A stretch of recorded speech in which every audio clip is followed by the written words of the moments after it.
Good morning sa ating lahat. Tara, basa na tayo nating libro guys. The Word in Other Words, Bible Diary 2023. Today, 02 July 2025. Napansin nyo, magaling na yung boses ko. Medyo magaling na tayo.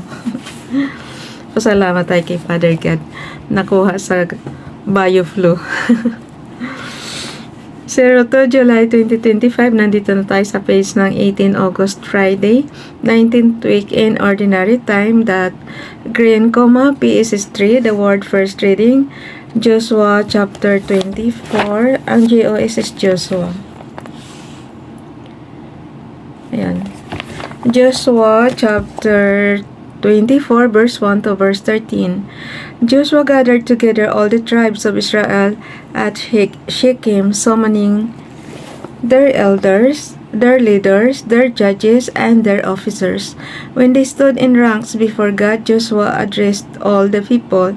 Thus says the Lord, the God of Israel, in times past your fathers, down to Terah, father of Abraham and Nahor, dwelt beyond the river and served other gods.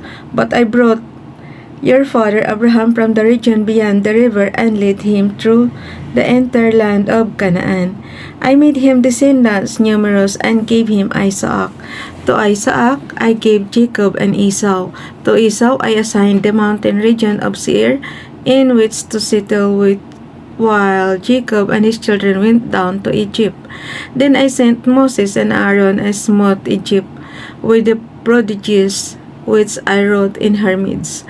Afterward, I led you out of Egypt, and when you reached the sea, the Egyptians pursued your fathers to the Red Sea, with chariots and horsemen. Because they cried out to the Lord, He put darkness between your people and the Egyptians, upon whom He brought the sea so that it engulfed them. After you witnessed that I did to Egypt and dwelt a long time in the desert, I brought you into the land of the Amorites who live east of the Jordan. They fought against you, but I delivered them into your power. You took possessions of their land, and I destroyed them, the two kings of the Amorites, before you. Guys, pag di nyo maano na sila talaga yung original doon sa lugar na pangako ni Father God sa kanila, iisipin mo na nang agaw sila ng agaw sila ng country, pero hindi. Sa kanila talaga yan. Umpisa pa panahon ni Abraham, 'di ba? Kaya lang kasi dumayo sila ng Egypt. So sa kanila talaga yan. Kaya akala lang natin is ginigiya rin nila yung mga nakatira doon nung bumalik sila. Pero syempre sila sa kanila talaga yan, umpisa pa lang ng paggawa ni Father God sa kanila. Then Balak, son of Zippor, king of Moab, prepared. Nung una din sabi ko, hala, bakit kayo magigera tapos para lang angkinin nyo yung lupa? Pero hindi pala, pag mabasa mo talaga yung buong Bible, sa kanila talaga yun. Kumbaga sa kasi nagkaroon ng famine, kaya sila dumayo ng Egypt. So, kaya wag nating isipin na hindi sa kanila yan. Start pa lang, pinangako na ni Father God para sa kanila yan. Okay, then Balak, son of Zippor, king of Moab, prepared to war against Israel. He summoned Balaam, son of Beor, to curse you, but I would not listen to Balaam. On the contrary, he had to bless you, and I saved you from him. Once you crossed the Jordan and came to Jericho, the men of Jericho fought against you, but I delivered them also into your power. And I sent the hornets ahead of you, which drove them, the Amorites, Perizzites, Canaanites, Hittites, Girgashites, Hivites, and Jebusites out of your way. It was not your sword or your bow, I gave you a land which you had not tilled, and cities which you had not built to dwell in. You have eaten of vineyards and olive groves which you did not plant. Gospel reading, Matthew chapter 19, verse 3 to verse 12. Some Pharisees approached Jesus and tested him, saying, Is it lawful a man to divorce his wife for any cause whatever? He said in reply, "Have you not read that from the beginning the Creator made the male and female and said, 'For this reason a man shall leave his father and mother and be joined to his wife, and the two shall become one flesh.'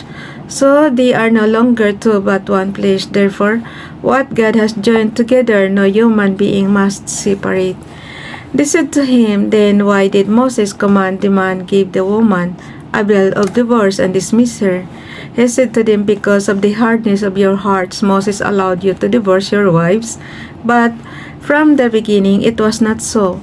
I say to you, whoever divorces his wife unless the marriage is unlawful and marries another commits adultery." His disciples said to him, "If that is the case of a man with his wife, it is better not to marry." He answered, "Not all can accept this word, but only those to whom that is granted. Some are incapable of marriage because they were born so, some because they were made so by others, some because they have renounced marriage for the sake of the kingdom of heaven. Whoever can accept this ought to accept it." In other words, by Father Generoso John Ribaila, SBD USC, Cebu City. Ito na yung homily guys pagka nagsisimba tayo sa Catholic. Diba meron tayong Holy Mass? So ito na yung homily ng pare. During weddings, I sometimes tell couples that I find it difficult to share something about marriage because I have not experienced it yet. When the couple and the congregation start to smile with some doubts about how I live my priesthood, I tell them right away not to worry because I don't have plans of getting married. Then I continue by telling them that I interviewed many couples whose marriages were successful and I would share some of the points I learned from them. In today's gospel, Jesus made it clear that from the start, marriage was not designed to end up in divorce. Moses allowed divorce because of the hardness of the people's hearts at the time. To listen the cases of divorce, it must realize that marriage is not for everybody. Jesus cites three situations wherein marriage would be impossible. First, some have physical disorders of not being able to perform their marital obligation as husband or wife. Some are incapable of marriage because they were born so. Second, some are incapable because they were made so by others. Maybe these are the people who are given responsibilities for their siblings, future, or those who were asked to run their family business. In both these situations, marriage becomes impossible. And third, some are incapable because they are renounced marriage for the sake of the kingdom of heaven. They personally give up marriage in favor of living a celibate life through the religious way of life to be able to serve better the people of God.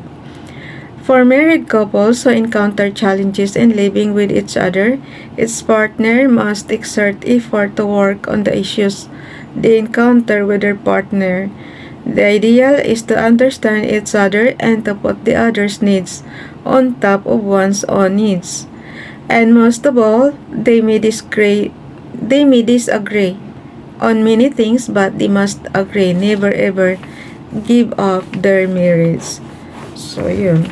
Kung ano naman guys kasi, kung alam nyo kaya nyo nang mag-asawa, edi mag-asawa. Pero pag alam nyo hindi kaya, huwag naman. So, bye everyone. God bless us.